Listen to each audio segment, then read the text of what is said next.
Bonjour les petits pailletons, aujourd'hui est une journée extrêmement pluvieuse à Paris et vu que je n'ai pas envie de sortir et que j'en ai marre de faire la larve dans le lit, je me suis dit que ça pouvait être sympa de vous filmer une petite vidéo. Du coup je vous emmène avec moi pour une petite après-midi toute cosy.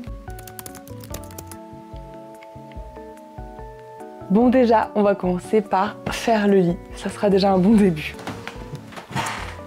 Je suis chez ma pote et elle a des draps en coton ou en lin. En lin je pense. C'est si agréable de dormir dedans. Ah, le parquet grince. Bien sûr, on est dans un vieil appartement parisien, bien sûr que le parquet grince. Qu'est-ce que j'ai foutu du coup? J'ai perdu mon livre en faisant le... Ah ouais. L'idée c'est pas de cacher les objets sous la couette non plus. Hein. Et voilà. Oh, il est si doux, il est si confortable. Bon, pour les lits, ça c'est fait. Et vu que je suis ici pour m'occuper des plantes, on va s'occuper des plantes. Bon, vous allez voir, il y en a 2-3 000 à peu près à s'occuper, mais elles sont toutes trop cool. J'aime trop, c'est un peu comme dans la précédente vidéo, vraiment, c'est que des petits objets qui sont beaucoup trop cool partout. Regardez-moi ces sculptures qu'elle fait, c'est trop joli. Petite bouilloire et tout. Vous allez avoir un contre-jour, mais je vais aller m'occuper des plantes qui sont là-haut. Un petit peu de rangement aussi. Aujourd'hui, c'est une journée super bizarre. Il faisait hyper froid tout à l'heure. Maintenant, je crève de chaud, j'ai enlevé mon pull, j'arrive pas à savoir ce que veut la météo. Et je pense qu'il fait un temps lourd d'orage.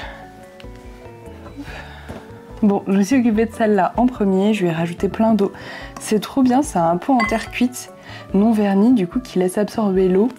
Et comme ça, elle est mise dans l'eau, mise dans la terre. Je trouve ça trop génial, il faudra absolument que je m'en trouve un comme ça. Regardez-moi la mignonnerie de ce petit pot avec... Oh, regardez-moi la mignonnerie de ce petit pot. Regardez ces petites chouettes.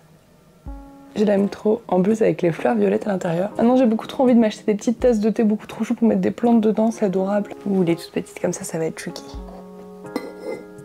Ok, on est bon. Ah, il y a trop à faire à l'écran du fond. Voilà. Pour les plantes, voilà, c'est fait. Et maintenant, je vais faire un petit coup de ménage parce que j'avoue que j'ai eu la flamme un petit peu ces derniers jours. J'aime trop même son petit nettoyant. Il est trop mimi, il est tout simple et il est juste avec un joli bleu turquoise.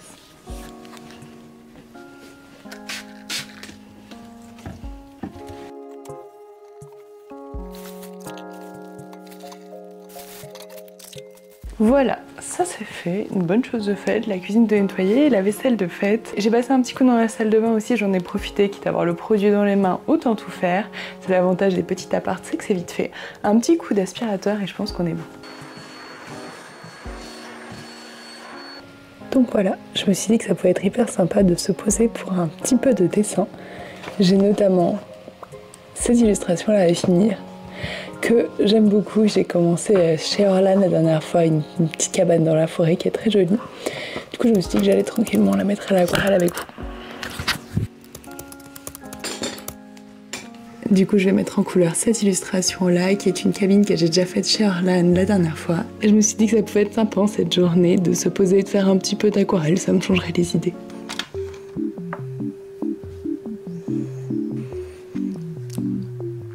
Du coup, je commence par mettre quelques gouttes sur ma palette d'aquarelle pour pouvoir réhydrater les couleurs et ensuite que les pigments viennent bien partout. Hop. Normalement, je fais ça avec un pinceau classique, mais là, j'ai pris uniquement mes pinceaux aquarellables.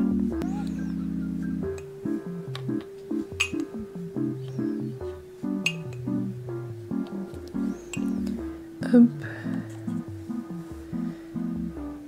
Quand j'ai pas de verre d'eau à portée de main, je le fais directement en appuyant sur le tube du pinceau aquarellable. C'est pas dire que ce soit très bon pour le pinceau au final.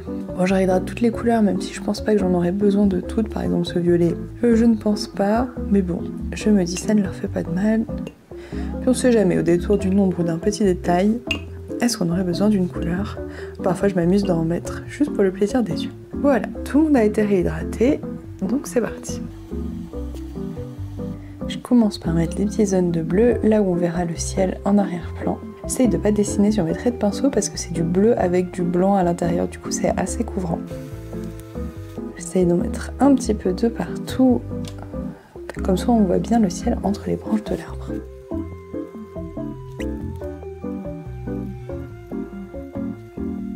J'ai fait un fond très clair qui sera beaucoup plus clair que le rendu final.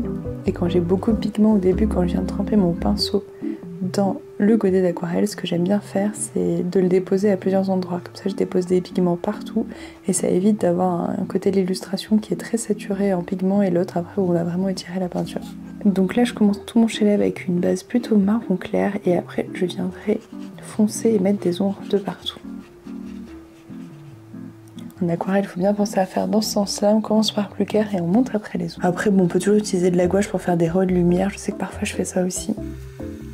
Parfois, je mets du blanc aussi à la fin, mais là, j'aimerais bien essayer de faire sans pour voir un petit peu si j'y arrive.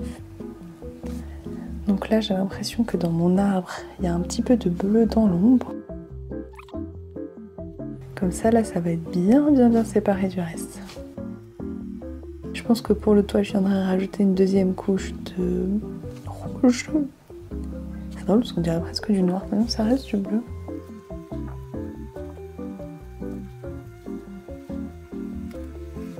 Donc là, on a déjà un bon début. J'ai trop hâte de mettre le vert, j'ai un peu envie de me le garder pour la fin.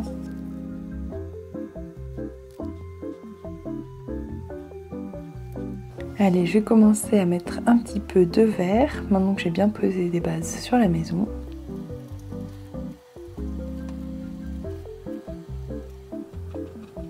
J'essaye de tout faire en tapotant, comme ça déjà ça pourra me permettre de mieux mélanger différentes couleurs. Et puis comme ça fait un petit peu plus naturel. Ça fait comme si c'était des petites feuilles.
Voilà, on arrive sur les touches finales et j'ai eu envie de faire quelque chose de un petit peu plus léger et un peu moins dans la représentation figurée. Je me suis dit que ça pouvait être sympa de juste donner l'ambiance du lieu. Les couleurs sur la cabane qui m'ont vraiment marqué, qui ont fait que j'ai choisi cette photo là, et après un petit peu pour qu'on voit les branches des arbres ou quoi que ce soit, mais pas que ce soit plus réaliste comme d'habitude quand je tente de reproduire une photo, même si je fais toujours ma réinterprétation. Il y a beaucoup de... Je passe beaucoup de temps à tout observer et à essayer de refaire dans les moindres détails. Là, je me suis dit, ça pouvait être aussi sympa de tenter une aquarelle un peu plus jetée. Par exemple, on va avoir beaucoup de blanc dans tout ça, mais je trouve que ça rend quand même plutôt bien. Donc l'idée, c'est est-ce que je vais maintenant réussir à m'arrêter ou pas? Parce que là, c'est la phase où une partie de moi me dit, ça pourrait être bien comme ça. Et une partie de moi qui me dit oui mais là il y a tellement de parties dans lesquelles t'as pas mis de couleur, tu peux pas laisser ça comme ça. Donc je vais voir.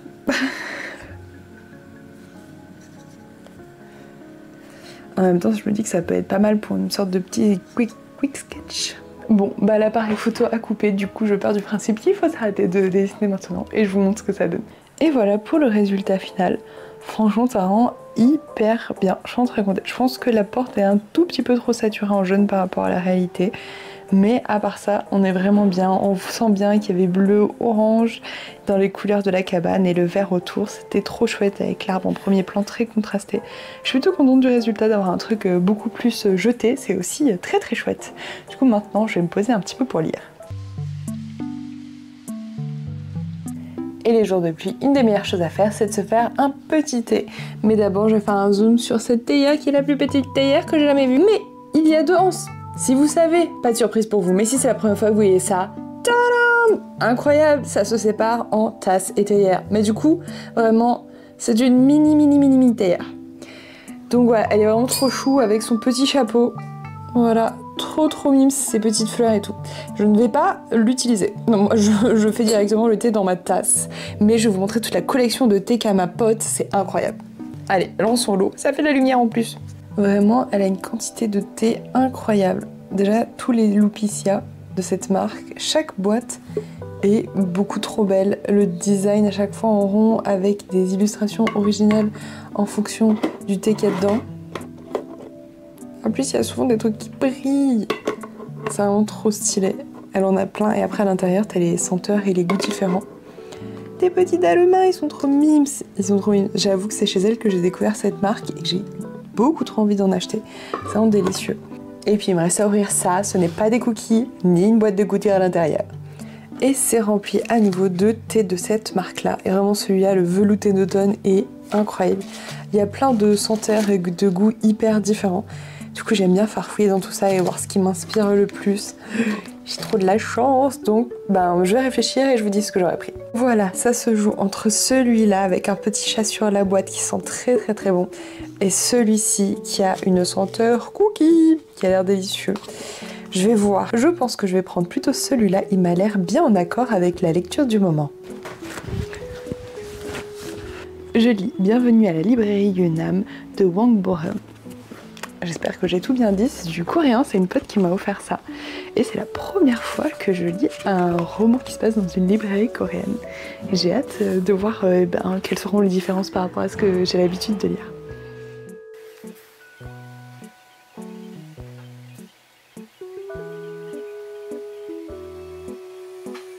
Ça y est, la pluie a arrêté de tomber et maintenant il y a des gros nuages au-dessus de Paris. C'est trop joli. Je vais profiter de cette éclaircie pour aller faire quelques courses dehors. Mon amie qui me laisse son appart pour 10 jours à Paris m'a récemment dit qu'elle aimait la cuisine italienne, qu'elle s'était mise à ça. Du coup, je lui ai fait un petit lot pour la remercier de me prêter son appart. Je vous montre tout ça. Du coup, j'ai pris des bonnes pâtes, des gnocchis, des poivrons grillés malgré ma haine des poivrons grillés, un petit peu de pesto rustique à la tomate et une bonne sauce tomate au basilic. J'espère que j'ai bien choisi et que ça lui aura plu. Je lui laisserai aussi des légumes frais juste avant mon départ. En général, je laisse quelque chose à boire ou à manger aux gens qui m'ont hébergé. Je trouve ça cool comme façon de remercier ou une illustration. Là, je vais laisser les deux. En général, je notifie un petit truc qu'ils ont dit qu'ils aimaient bien manger et du coup, je leur fais le cadeau sur ça. Là, ma pote m'a dit récemment qu'elle s'est mise à la cuisine italienne. Je suis en mode ok, je donne tout sur ce thème-là. Je trouve que c'est un bon moyen de remercier les gens, de me permettre d'avoir un logement pour visiter plein d'endroits trop chouettes dans Paris et même ailleurs. Et j'ai des amis qui viennent ce soir. Je vais commencer à cuisiner. Je me suis dit que j'allais leur faire une petite recette de salade asiatique. Un petit peu tout droit sortir de mon chapeau et de toutes les recettes que j'ai lues précédemment. Du coup, je vais râper des petites carottes très finement ainsi que des petits champignons. Je vais faire cuire des nouilles de riz, je vais mettre tout ça au frigo. Après, j'ai trouvé en promotion des petites boulettes de la marque La Vie, qui est une marque d'alternative végétale, Asian Style. Je me suis dit que ça irait très bien dans ce que je proposais faire. Donc là, c'est parti pour peler tout ça et puis après les couper en petits morceaux.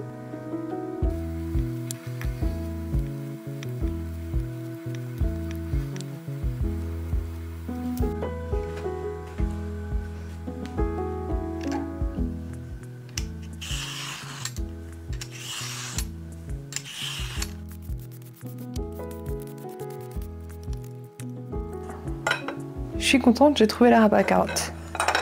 J'espère que ça sera pas trop galère. Moi j'ai l'habitude de celle en cône, celle-là j'ai peur qu'elle s'en aille dans tous les sens.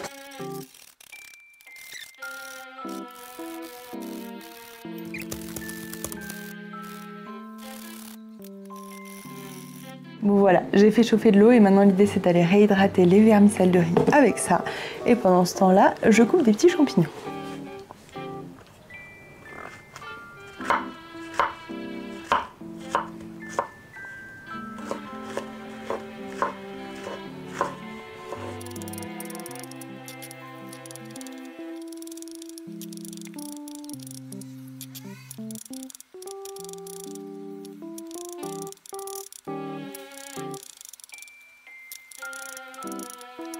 Et voilà, on a un beau bol de carottes et de champignons. Je vais mettre tout ça au frigo parce que l'idée c'est de servir tout ça bien frais.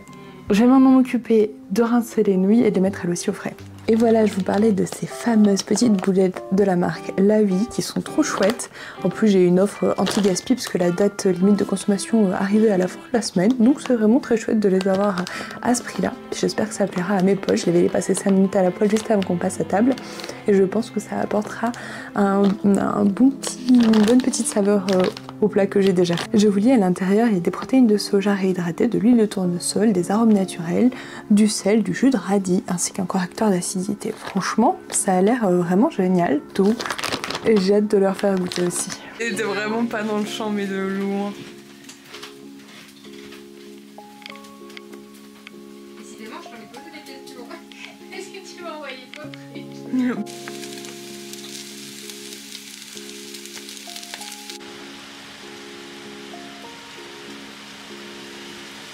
Dans la dernière vidéo de Clara Runaway, ça m'avait fait rire parce qu'elle parlait des bruitages de cinéma et notamment comme quoi le bruit du bacon grillé pouvait ressembler fort à la pluie. Et quand j'ai fait du montage, j'avais le bruit des petites boulettes qui grillent et le bruit de la pluie juste à côté. J'ai fait non mais c'est trop drôle, ça ressemble vraiment les deux. Du coup je me suis dit que ce serait sympa de vous en parler. Si vous n'avez pas déjà vu cette vidéo, je vous mets le lien en bio pour que vous puissiez aller voir cette chaîne qui est incroyable. Voilà, je retourne au montage.